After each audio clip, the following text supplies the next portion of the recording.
Good afternoon and welcome to the first event of the Robert Menzies Institute for 2022 on compulsion, censorship and the price of freedom, how World War I's conscription debate was fought out at the University of Melbourne. For those of you who don't know me, I'm Georgina Downer and I'm the CEO of the Robert Menzies Institute. Firstly, I would like to acknowledge the Wurundjeri, Woiwurrung and Boonwurrung peoples of the Kulin Nation as the traditional owners of the land on which the Institute stands. We pay our respects to their elders past, present and extend that respect to all Aboriginal and Torres Strait Islander cultures. It's great to see so many friends of the Institute here today, but also some new faces. And for those of you who aren't familiar with the Robert Menzies Institute, we are a Prime Ministerial Library and Museum located here in the beautiful Old Quad, and our home is in the East Wing and will be open to the public as of next month when our exhibition is finished. And I really do warmly welcome you to come and see that. It will be absolutely fabulous. We are a very new institution. We were established in April last year in the midst of our second year of the COVID pandemic, so no mean feat. And we were established by the Menzies Research Centre and the University of Melbourne. The reason why we're based here at the University of Melbourne, and not least because the university is Australia's preeminent tertiary institution, is because of its connection to Robert Menzies. Robert Menzies started as an undergraduate student here in 1913, where he studied law in this very building in the Old Quad. He then went on to have a very active student life, which I'm sure we'll hear more about from our guest speaker today. He was president of the Student Representative Council. He was editor of Melbourne University's magazine. He then went on to have a successful career at the bar, state politics, and of course federal politics, becoming Australia's longest serving Prime Minister of over 18 years. On his death, after being Chancellor of this university from 1967 to 1972, Sir Robert bequeathed his personal library to the university, which is another important connection he has with this institution. There are 4,000 of his books still to this day in the Baillieu Library, and much of our mission at the Robert Menzies Institute is making that collection more accessible and encouraging engagement in that really quite amazing collection of books and resources. Before I introduce our guest speaker today, I just wanted to get some housekeeping out of the way. The toilets are downstairs underneath the stairs. Please try and keep your mask on unless you are eating or drinking. And in the event of an emergency, please proceed downstairs. All the doors will be opened and assemble on the south lawn. And south, for those directionally challenged, is that way. Today is a public event and it is being recorded, so no Chatham House rules. It's absolutely on the record. And our guest speaker will speak for 30 minutes, followed by 20 minutes of Q&A. Today, with the rather frightening drums of war once again beating in Europe, it does seem appropriate that our first event for 2022 is on one of the biggest political issues of the early 20th century in Australia, the debate over conscription. The issue of conscription really challenged so many deeply held views about freedom of the individual in contrast to a duty to empire and the nation. To speak to us today about these issues, I am very, very pleased to introduce Professor Joy Damousi as our guest speaker. Joy is a Professor of History at the University of Melbourne in the School of Historical and Philosophical Studies. She is the Redmond Barry Distinguished Professor and Director of the Institute for Humanities and Social Sciences at the Australian Catholic University. She's also, and as if she wasn't already as busy as she is, the immediate past president of the Australian Academy of the Humanities and of the Australian Historical Association. Thank you very much, Joy. Before I begin, I too would like to acknowledge the traditional custodians of the unceded lands on which we're meeting here today, the lands of the Wurundjeri people of the Kulin Nation, and pay my respects to elders past, present and emerging, and extend that respect to other Indigenous Australians present.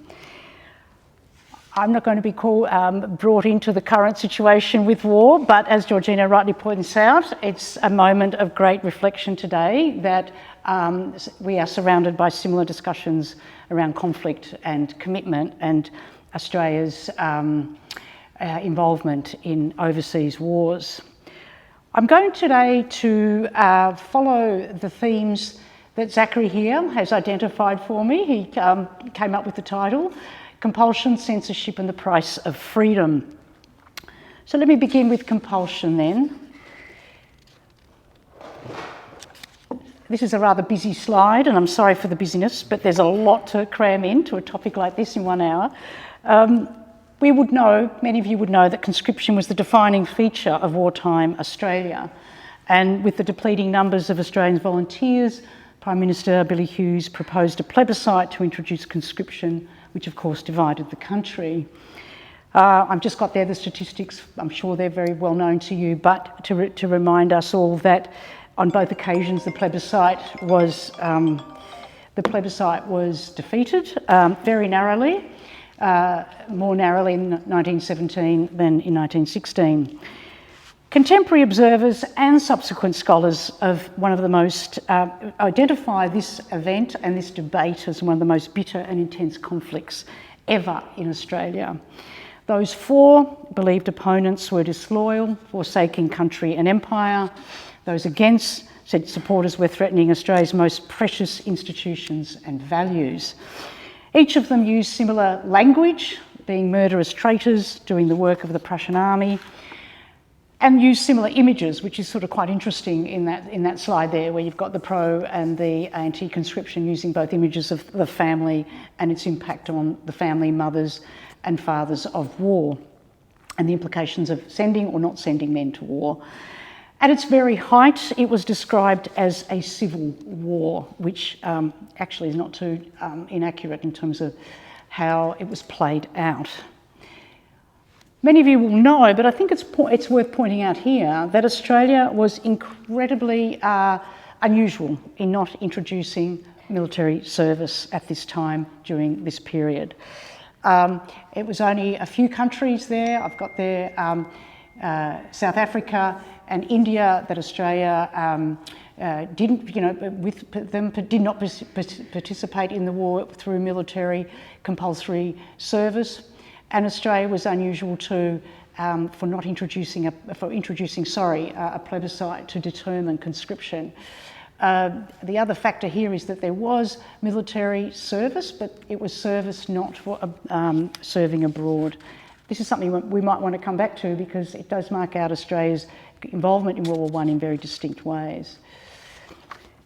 So Robert Menzies, as Georgina said, was here at the University of Melbourne, many of you would know of course, and he was connected with all three conscription campaigns or conscription issues in Australia's history, which makes him, I think, quite unique. So in 16 and 17, of course, he was a staunch supporter of conscription. He introduced compulsory conscription in 1939, and with great debate. But then by 1942, Curtin accepted it and supported it. And then, of course, more controversially, as we know, in 1964, introducing the National Service Act, that 20-year-old men serve in the army, leading, of course, in 1965 to conscripts serving in the Vietnam War. I think this is an interesting series of connections in Robert Menzies' biography. Many people have alerted us to it, but I think there's much to be said about his role in all of these.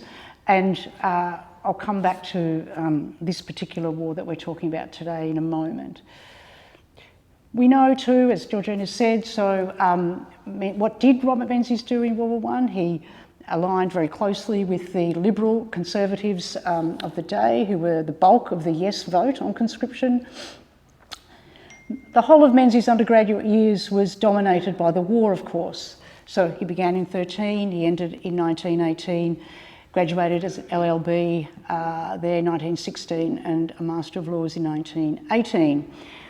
But he was energetic well beyond his studies. He was quite a figure on campus, and you can see the list of activities there.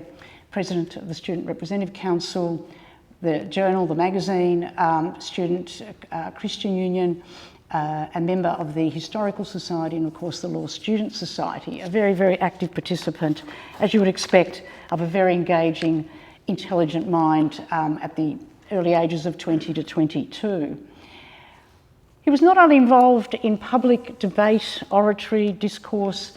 Menzies was also immersed in legal theory, and I think it's notable to point out today, while we're talking about his career here, or his education here, that his essay in 1917 won the Bowen Prize, the Essay Prize, and was subsequently published as a pamphlet, The Rule of Law During War. It's an interesting pamphlet. You can get it online here. No one's going to be able to read that writing. It's just I put it up there. It attracted quite a bit of attention, actually, and the Sydney Morning Herald reviewed it there. So he's a theorist. He's developing his interest in legal theory as well as being an activist on so many issues and areas of cultural life, I suppose, of the university. But as we might know, it's what Robert Menzies did not do during the war, in which he's most known, I guess, in some circles. So we would know that two of his brothers, Frank and Les, sorry, it's a bit small, the writing, I'll put it there. They both served in World War I. Robert was encouraged and then basically instructed, I suppose, by his family to pursue his brilliant academic career. And the feeling was that two sons was enough to give to war. That was a patriotic duty, that was enough, the two. And so, in fact, he did not serve. I'll come back to this issue, but as many of you would know, this haunted him actually for much of his political career.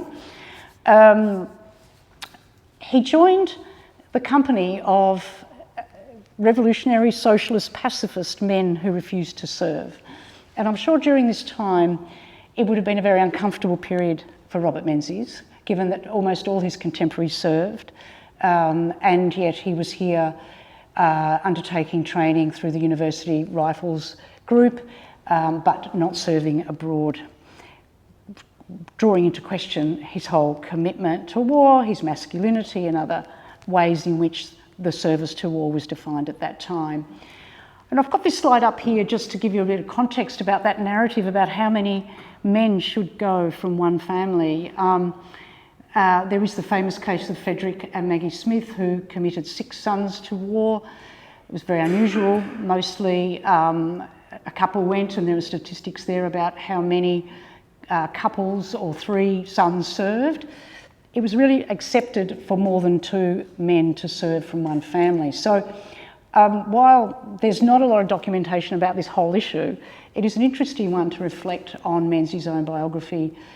It is true that in the course of the post-war period, that division between those who served and what was termed the shirkers was very pronounced during the 20s and 30s, and that narrative became more and more amplified as Anzac Day, of course, became part of our national story and our public recognition of men who served in war.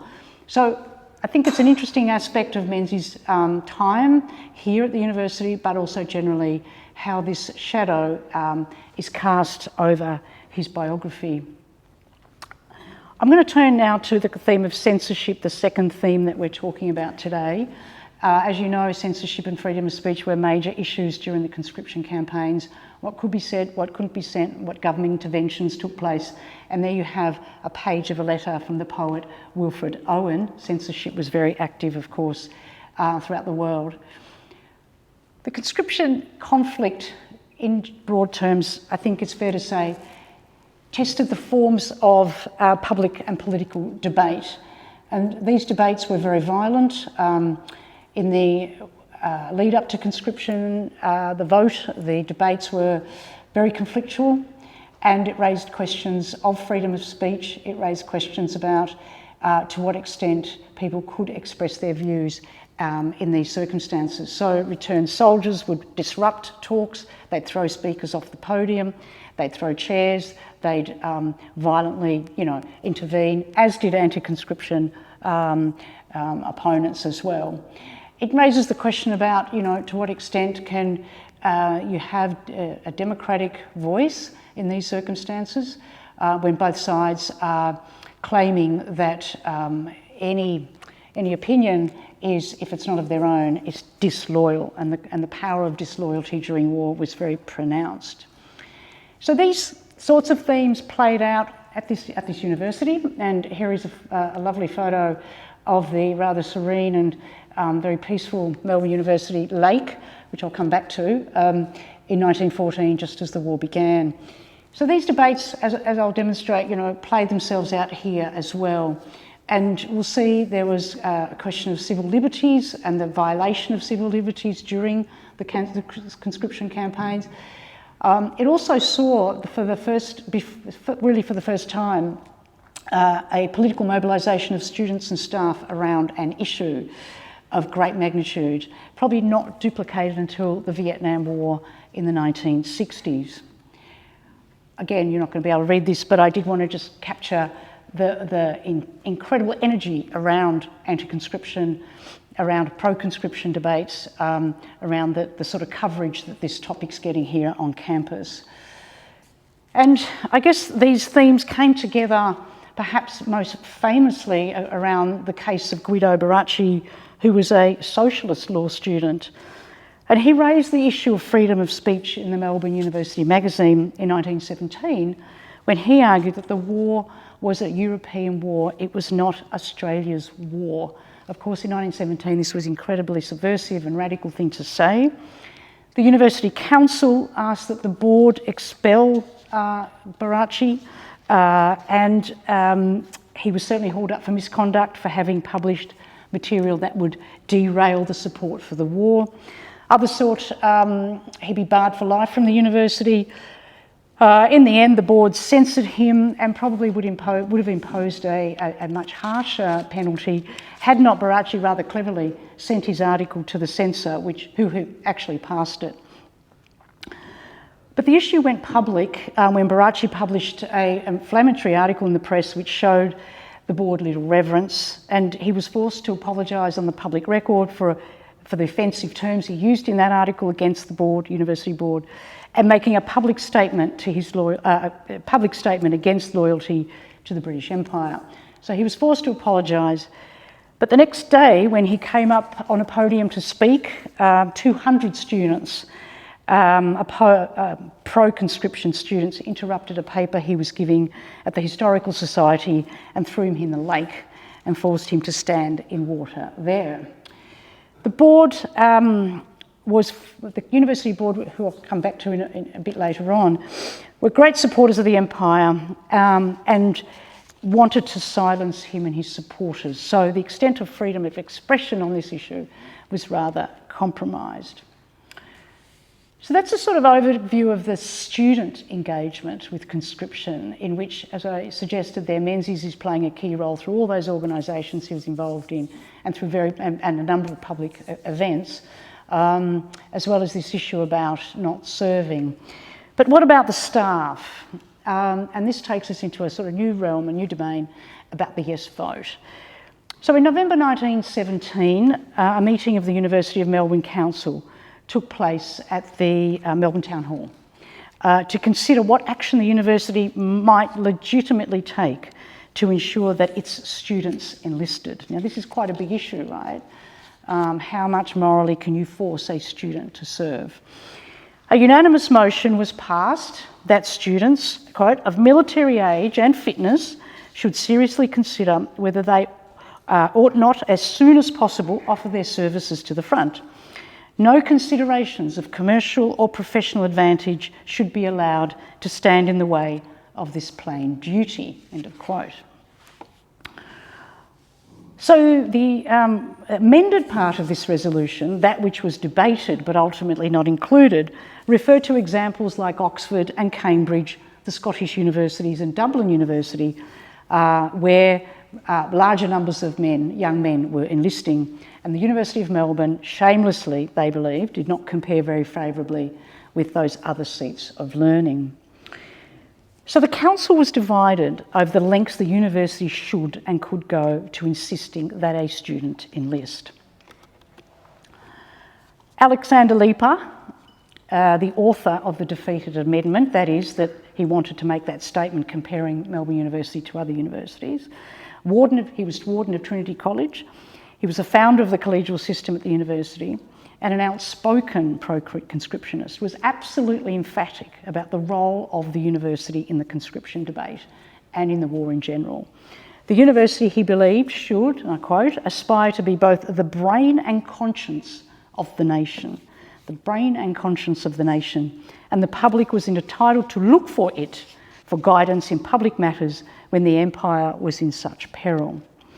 It was a disgrace, he believed, that there had been a record attendance at the races, for example.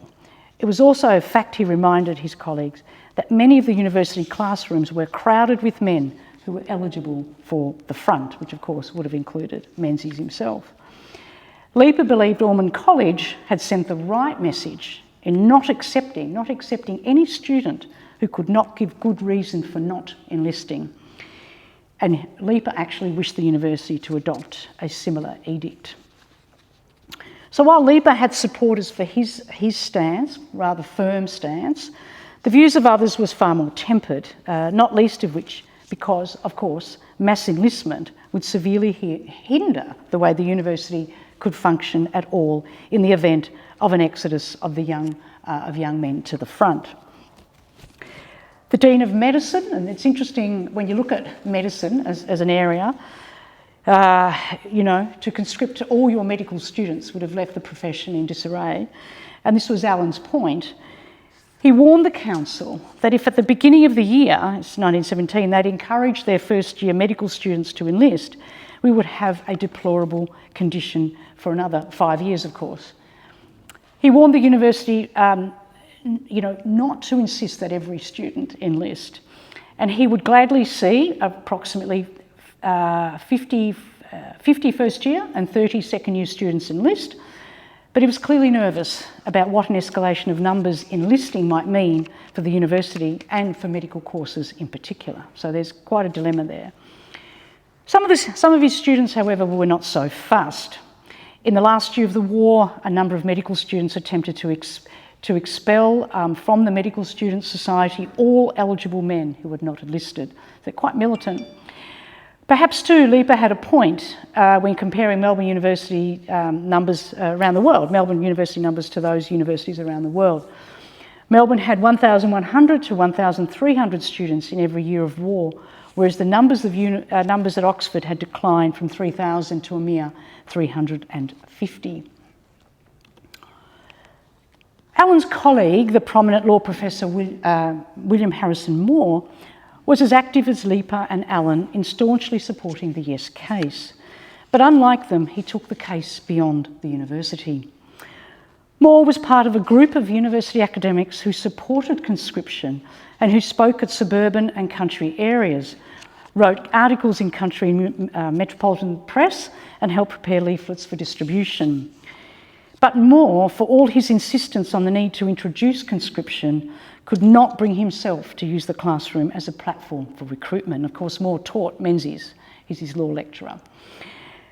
Moore believed he would consider it, quote, a breach of his duty to use this place in the lecture room, his place in the lecture room, to talk to students about the duty of enlisting. This was unfair, he believed, because it would be like shifting the burden from the shoulders of those which it belonged, in other words, politicians and others, onto those to which it didn't belong. Pro-conscription, but not prepared to take the same stand as Leaper. In their outspoken support for conscription, Moore, Leaper and Allen were joined by their female colleague, the high-profile classics lecturer, Jessie Webb. Women academics, of course, were rare at this time, and they immediately attracted attention as they dramatically stood out in that sea of men wearing double-breasted jackets. We've all seen those photos under their academic gowns, as was the fashion of the day. Webb was accustomed to public attention, but not only for her rare place among men. Her trips to Greece to study the ancient world were often reported in the local press, and she regularly gave public lectures on ancient Greece. The war moved Webb into other domains, and together with Moore was a key figure on campus for the yes case. So what I want to do here now is just talk a little bit about the debates and why these debates, the yes case, the yes argument in these debates, I think is under researched area and important for us to continue investigating. I think it's significant to look at these debates, first of all because the role of universities, academics and students in the Great War has been the subject of many discussions and publications in the British context, and more specifically, as many of you will know, of the extraordinary story of the numbers of young men from Cambridge and Oxford who gave to the war effort. But relatively little has been written on arguments put forward by scholars here. This was an issue that deeply moved them, so much so that for some of them it was the only political question on which they publicly campaigned throughout their entire careers. Even for those who believed the university should be a politically neutral place, the war posed such deeply moral questions that they were shaken out of their privileged university cloisters onto the campaign trail. So the point I want to highlight today is that while all staff supported conscription here at the university, there was a spectrum of views put forward by the yes case, from Leaper's extreme position to that of Webb and Moore. Interestingly, and I think secondly, these were scholars, of course, coming out of the 19th century liberal tradition, which upheld the values of the idea of liberty, primacy of the rights of the individual, upholding individual freedoms above all else. But conscription fundamentally contradicted this ideal, for it essentially insisted that it was a legitimate form of coercion where the rights of the individual were temporarily subordinated to the state or to the community. How did they reconcile these apparent contradictions? And finally, the war inescapably forced several of these scholars to think of Australia's place in the wider world in ways not possible before the bloody battles of the Great War. The long-term political impact of this war and these debates around conscription shaped this generation of scholars in profound and deeply fundamental ways, producing a new form of liberalism which more than ever before was shaped by an internationalism defined by the killing fields of the war. There was a great urgency and immediacy to their international outlook, evidenced by their even more intense political engagement after the war, which I'll refer to briefly. So the university prided itself as the upholder of the liberal tradition, of the concept of the purpose and role of a university, famously enunciated by John Newman in his idea of the university, to be secular, promote intellectual culture, to reason, to reach out towards truth, and to grasp it. University historian Richard Selleck observes that those at the university have historically, over a very long period of time obviously, contributed aggressively to the social, political, cultural and educational debates that have convulsed Australia. And such debates, he argues, invigorate its great history. Conscription was one such debate. It not only became the site of intense discussion, as I've seen, but the values of freedom of the individual and liberty were extraordinarily tested at the time of the war and during these campaigns. So, as I mentioned, Moore, I'll just go back to Moore, he exemplified this position of liberty. He was appointed to the university in 1892, an ardent supporter of moral and social value of legal education. Moore included history and political philosophy in his legal courses. A conservative yet energetic advocate of law reform, an interesting balance there. His knowledge was broad and wide-ranging and was the author of the Constitution of the Commonwealth of Australia in 1902 and Acts of State in English law in 1906. His wife Edith, leading activist in so many women's organisations at the time, she too was pro-conscription, but again, like Moore, less militant in her outlook and practice. And Webb, Moore's closest ally, had graduated from the university here with a Bachelor of Arts in 1902, first-class honours in history and political economy, as well as logic and philosophy. And in 2004, she completed her master's degree. In 1913, she was appointed a full-time lecturer, and on the eve of the war in 1914, she was lecturing in Asian and British history. So what were the arguments that Moore and Webb advanced in support of the conscription around liberty and freedom? So let's have a look at them from the perspective of that liberal tradition which emphasised the notion of individual freedom and rights. So I'm just going to briefly go through these. First of all, they argued that it was democracy that was on trial in this war. Democracy was on trial in this war, and Australia was failing her allies and her responsibilities by not adopting conscription. As the, quote, most advanced of democratic nations, Australia could not be neutral. So they saw it as a question about the future of democracy and Australia's involvement in sustaining it. Second of all, Australia was in a unique position to be asked to decide on conscription, which is true. So it was, they argued, a testimony to the freedom of Australians, that they alone among all peoples should be called on as individual citizens to vote on the question which everywhere else had been decided by government. So this is an extraordinary opportunity, they believed. And from that argued that it was the responsibility of all citizens to show themselves worthy of that freedom, that was bestowed on them, and vote on behalf of the nation, not themselves, but look at it as a question of the future of the nation. So having the individual freedom, not abusing it in their terms, was to identify with the nation and the importance of individuals to the nation. So in a funny way, it's sort of a paradox. There's individual freedoms, but that we have to be committed as well to the nation. A no vote was a vote for Germany, and there was a very strong sense, I guess like today, that there's a real possibility that Germany could invade and take over Australia as we ponder what Putin might do. These things are played out with uncertainty at that time. There was a real belief that Germany could win the war and, defeat the British Empire, and so by implication, Australia be involved in that. And of course, the no vote would threaten the much cherished White Australia policy, the defining White Australia policy supported by both sides of politics, fearing cheap coloured, quote unquote, labour would flood into Australia.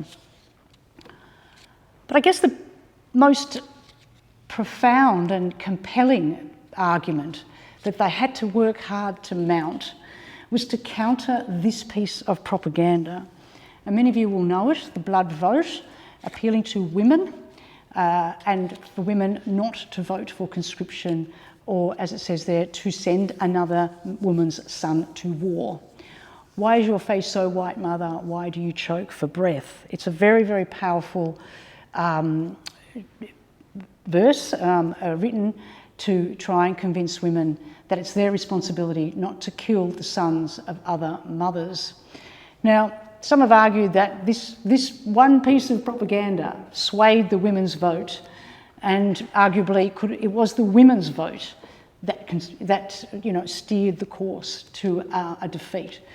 There is no statistical evidence for that. We do not have the statistics, and historians endlessly argue about it. But Moore and Webb had their job cut out for them, because this is a very powerful piece of propaganda. So what did they say? So in a direct response, they wrote a counter pamphlet to this one and basically said, no, we do not bring our sons to be our pride and joy alone.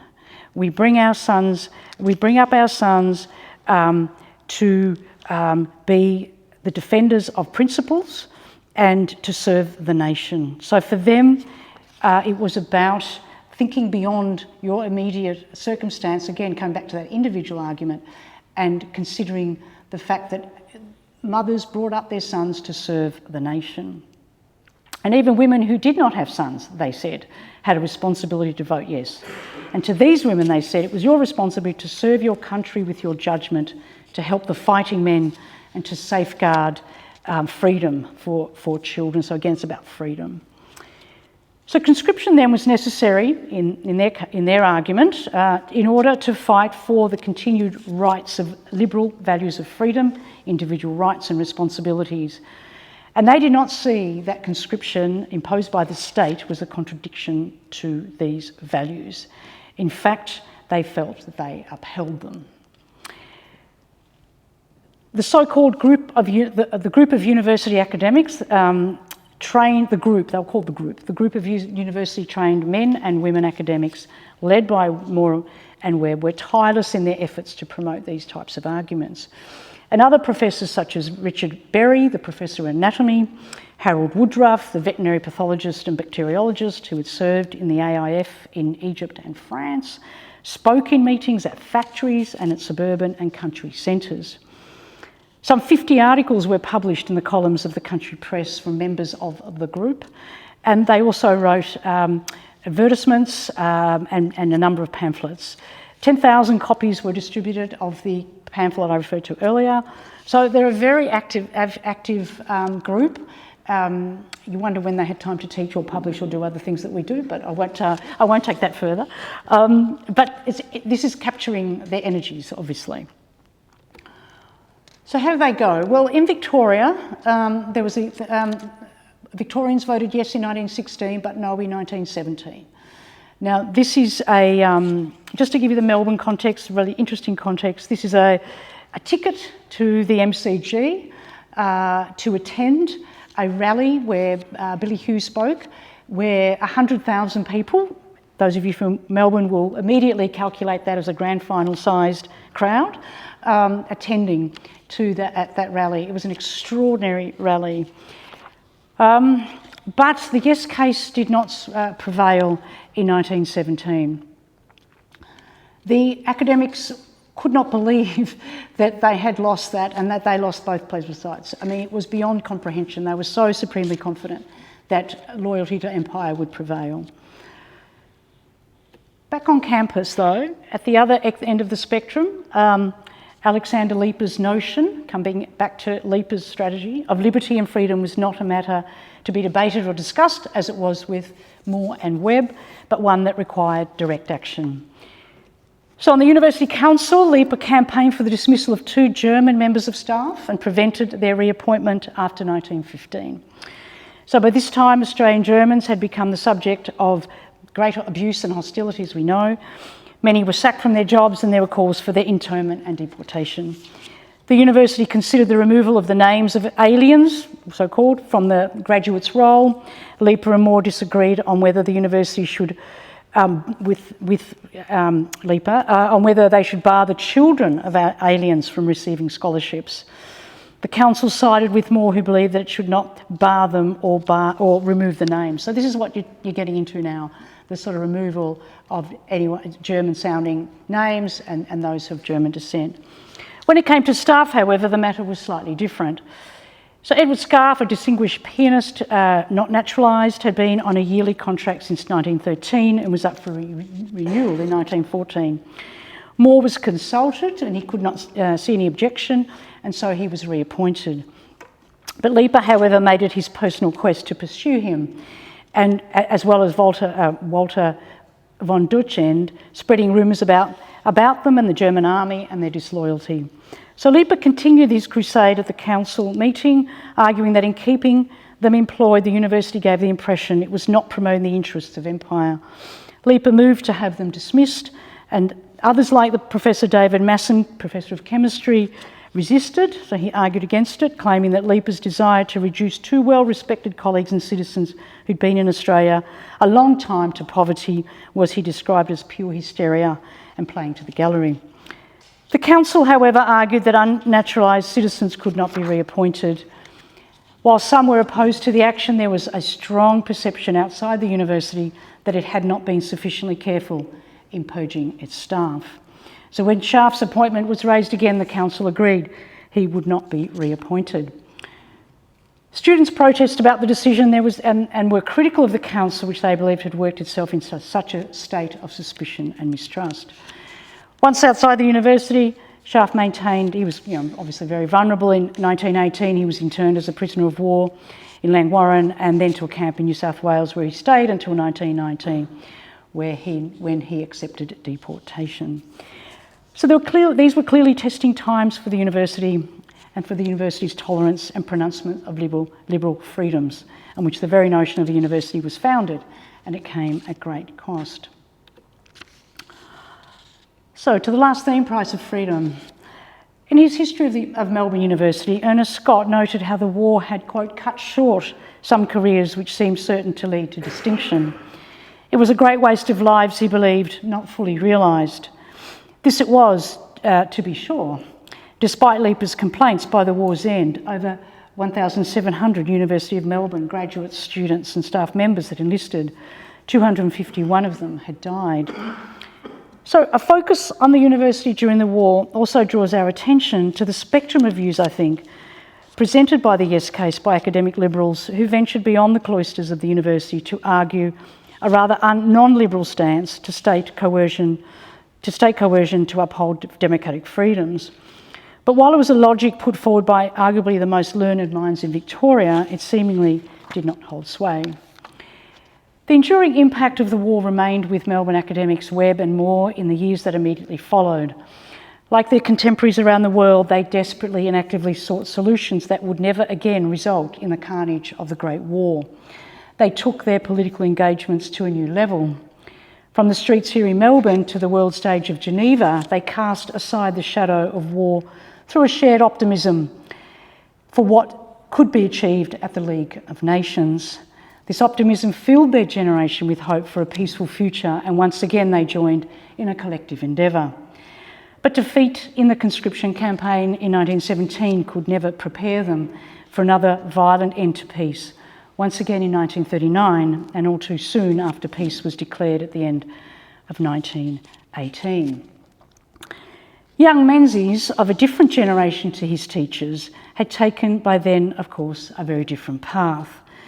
By the 1920s, he was building a law practice, specialising in constitutional law, taking silk in 1929 and moving in political circles. In 1934, he won the federal seat of Kooyong, becoming Attorney General and Minister for Industry in the Lyons government. In April 1939, he became Prime Minister, and in September, through the National Securities Act, put Australia on a war footing, announcing the recruitment of a volunteer military force, which at once became the second Australian Imperial Force, for service in Australia or abroad, and the calling up of militia drafts for local defence. Menzies was often criticised for not signing up to fight abroad himself, and yet he was prepared to send men to war. The Right Honourable Gentleman had a brilliant military career cut short by war, Labor MP Eddie Ward would often say. And yet the most notorious attack came from within his own ranks, from the Country Party leader and briefly served as Prime Minister, Earl Page, who himself, of course, served as a military surgeon during World War I, accused Menzies of cowardice and said he was unfit to be Prime Minister. Menzies himself, admitted conscription was, a quote, "a stream of mud through which I have waded at every campaign in which I have participated," end of quote. So I'll finish now with this photo of young Menzies looking away from the camera, his brother Les towering over him, a constant reminder of the war he escaped, but its enduring shadow which cast over him and his generation. Thank you.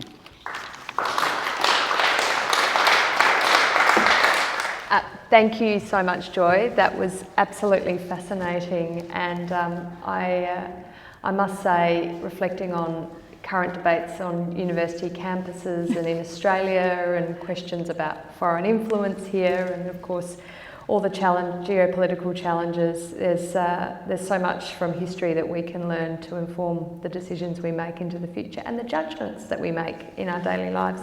I'm sure there are lots of questions in the audience, but if you'll indulge me, I'll ask the first one. It's really interesting when reflecting on that early 20th century, the differences between the states. So Victoria, in the tradition of Alfred Deakin, had a different conception of liberalism from their friends in New South Wales, much more under the influence of George Reid. The result in the first referendum, and you spoke about this, showed Victorians actually voted yes for conscription. So perhaps they prioritised that sense of duty to empire over their own individual liberty, whereas New South Wales did not. Can you explain that in terms of what was the basis of the differences between the two states? Are you okay to Thanks, hold that? Georgina, Yeah. that's fine. Well, yes, that's a very good question, Georgina, and it's a very interesting one to look into. I mean, The problem we have is that we can only speculate how groups voted. So one of the big sort of groups that people talk about are the Irish, and the influence here in Victoria of Catholicism, for example, and Mannix. Yes. Okay, so Mannix's big Melbourne profile, big Victorian profile, he's anti-conscription, and he too attracts rallies of hundreds and hundreds of thousands. So whether Mannix swayed, particularly in that second vote around conscription. There's a strike in New South Wales in 1917, and that mobilised a lot of people that dovetailed into an anti-war, anti-conscription sort of mood as well. I think it's really hard because historians will speculate, but really we don't really know. I mean, we isolate the groups and where those groups are concentrated. But if we look at women, for example, which is what I sort of made that off the cuff comment, and Hughes said, "It's the women. The women voted against me, damn them," and I think he was right. I actually think women and that campaign, the silent majority of women, and women did vote in large numbers. They were there. So I think it's very hard to distinguish state by state. We can talk about the Liberal deaconite tradition. We can talk about that lacking in New South Wales or WA, or the Conservatives of WA. But, they're really speculative. And that's why this topic continues to attract interest by historians, because, we're all kind of looking to see how we can define why it played out. And, why voting against it? Wasn't the loyalty to the empire so strong? I mean, it was amongst the group here on campus, but, I mean, what they ignored was actually their arguments were really hard. That contradiction they never resolved. Individual freedom and yet coercive state. I don't think they resolved that, and it was hard for them to do it, to cut through, as we say now, with in social media terms. And it's just too easy to say, well, I don't want to send men to war, and I don't want my sons to go. And even the most patriotic of women agonised about, they did not want to send men to war. Who wants to do that? Like today, who wants to do that?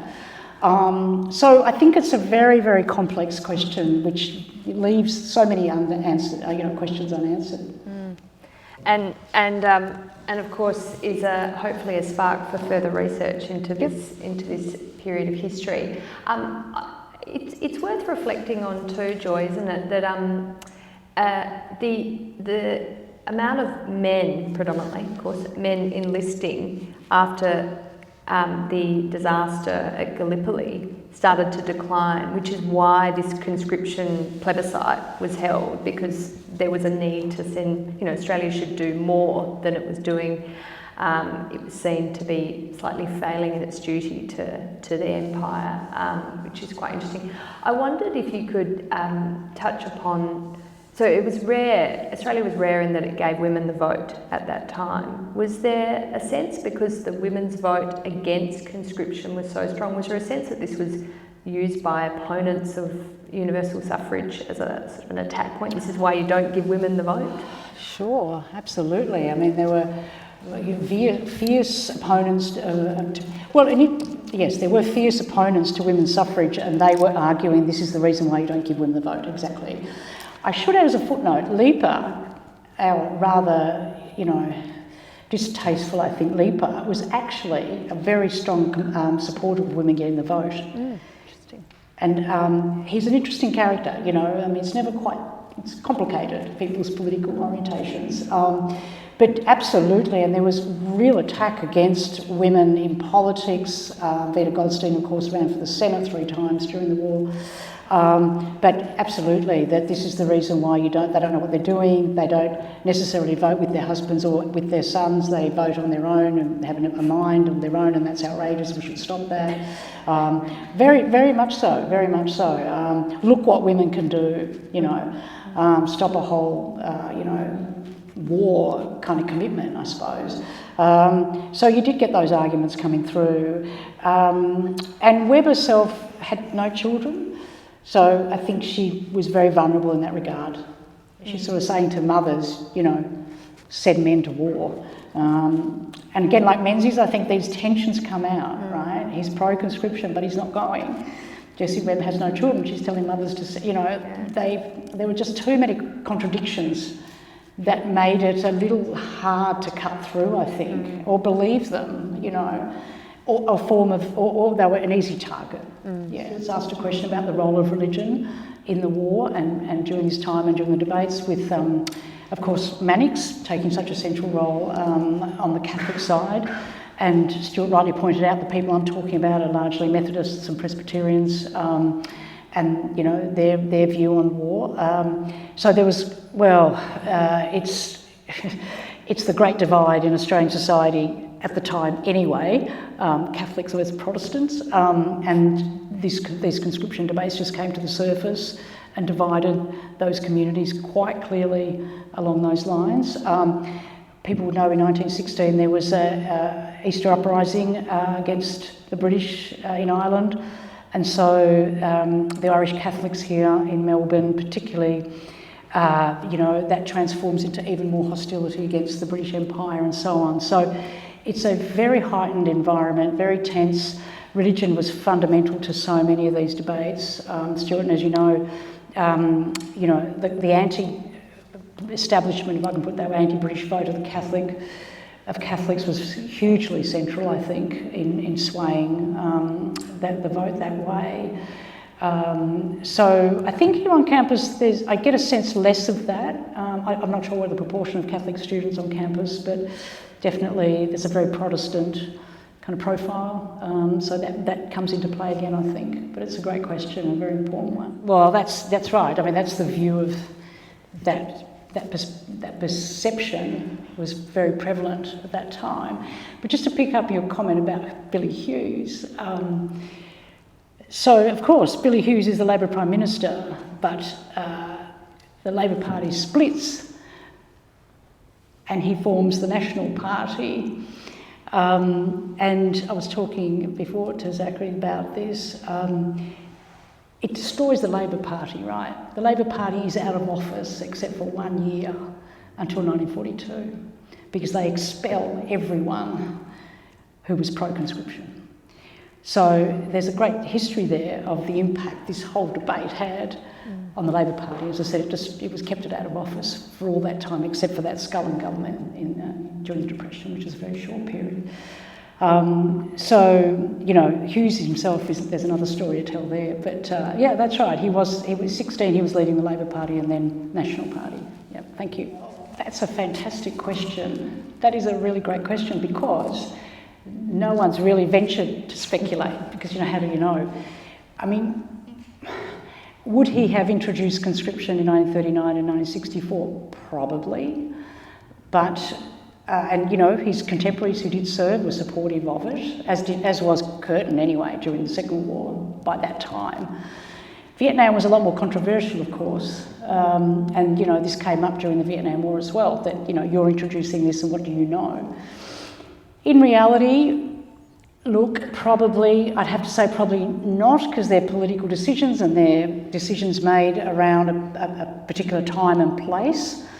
But we don't know, and it's one of the great sort of questions about to what extent the experience of that war might have shaped his decisions. I mean, certainly Earl Page served, others served of his contemporaries and were as supportive of conscription as anyone else in the war. But it's a great question and one I think that's worth further consideration and research. Look, I've spoken about the university here today, but there's so much to say about the way it divided communities, it divided families, it tore families apart, those who were against the war, against conscription. The case of Menzies, Troy Branson, there's some discussion now, more and more, about his personal experience. It's been an area of Menzies' biography that hasn't been discussed. I don't think there's a mysterious body of letters somewhere tucked away we don't know about, which would be fantastic to find, where he talks about that with his family. I don't think that's going to happen. So I guess we can only speculate how he felt in that regard, the responsibility to family, you know, the brilliant career to pursue, versus feeling compelled, feeling that, you know, he couldn't do what every other young man was doing at the time, and hearing at this university that, you know, William Moore, his lecturer, is not preaching but making the stand for conscription very obvious, other lecturers the same. It's an interesting question. I mean, it's a really fascinating one. I mean, I don't know. We don't have the writings. We don't have the evidence to sort of look into that, Xavier. But certainly there would have been tensions. I mean, I actually thought that photo was very symbolic. Actually, you know, it's quite poignant. I think when he's looking there and the brothers, you know, and we know men who didn't serve did find, you know, they did have a really difficult time in terms of just the narrative of Australian society after the war, in the interwar years, and for whatever reason they didn't serve, you know, being labelled. So I think there's a lot more to be said about the way it impacted on family life. Thanks, Xavier. Look, I'm not aware, but it would take somebody to go through those archives, and potentially there might be a goldmine there of reflection. I mean, I'm not aware of any such writings. I mean, I guess for there to be writings like that, public ones, would to be even further make him vulnerable as someone who didn't go. I mean, it sounds to me like it's an issue that's become silenced.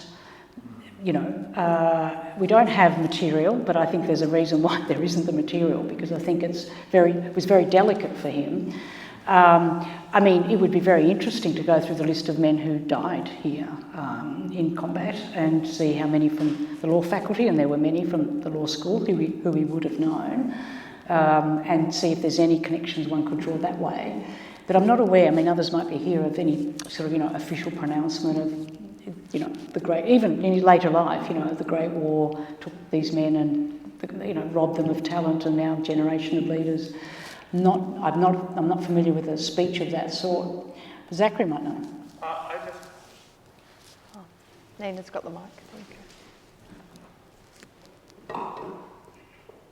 I would just sort of add from the opposite perspective that Menzies was quite unique, particularly on his side of politics, to have not served, and that he was, there was a great book written about the Canberra air disaster. So in 1941 there was a plane crash where 3 government ministers died, and they were all very much reflective of this generation of leaders that had been sharpened and shaped by the First World War. So Menzies it's not just in his political opponents or people like Earl Page who this has a lingering effect. His whole dynamic with this cabinet, and I think a lot of how he ended up alienating and not being able to stay on as Prime Minister during the Second World War is part of this outsider's perspective, and it's only once he returns to power with that whole generation of what they call the 49ers, when they doubled the size of Parliament, so many people came in, that dynamic had very much changed, and Menzies was able to be the leader that we sort of see in that now. Thanks, Zach. And for those who don't know him, that's Dr. Zachary Gorman, who's the academic coordinator at the Robert Menzies Institute and a font of much knowledge. Unless there's another burning question, we are out of time, so I'd just like to take this moment to say an enormous thank you to Professor Joy Damousi for headlining our first event for 2022. I'm sure you'll all agree it was absolutely fascinating, shining a light on a period of history that I think we all would do well to reflect on, not just because it informs where we've come from, but also where we're going in the next few years as we face some very significant geopolitical challenges and challenges here in Australia. I would like to share a conversation I had with Robert's daughter, Heather Henderson, who lives in Canberra, and she's a fabulously feisty 94-year-old. And we talked about Bob's not going to war and how that affected him personally and his family. And it was interesting. It clearly was something that pained him, and she said it was, as you explained, a meeting of his parents and their sons, Frank and Les, and James Menzies, Robert Menzies' father, announced to the family that, Bob, you're the smartest one here, you're the one who's likely to do best, and we can afford as a family to send 2 sons off to war, but in the event that Frank and Les don't return, we need someone to look after James and Kate, the parents, and so Bob, you're staying.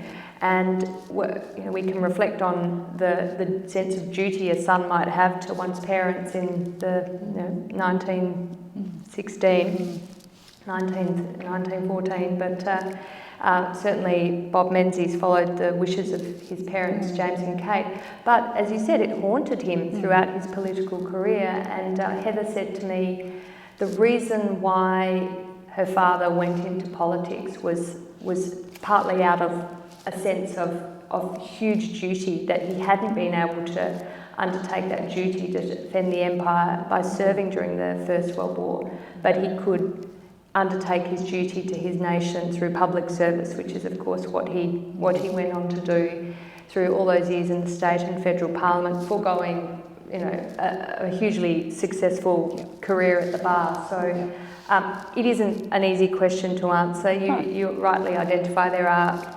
inconsistencies in approaches, but that's what makes it so interesting. And Joy, you have really illuminated it for us all, so thank you very much. And I have a small token of our appreciation. Georgina, Robert Menzies branded too. Thank you, look at that. Whoa, thank you, you're very kind. Thank you. Thanks everyone.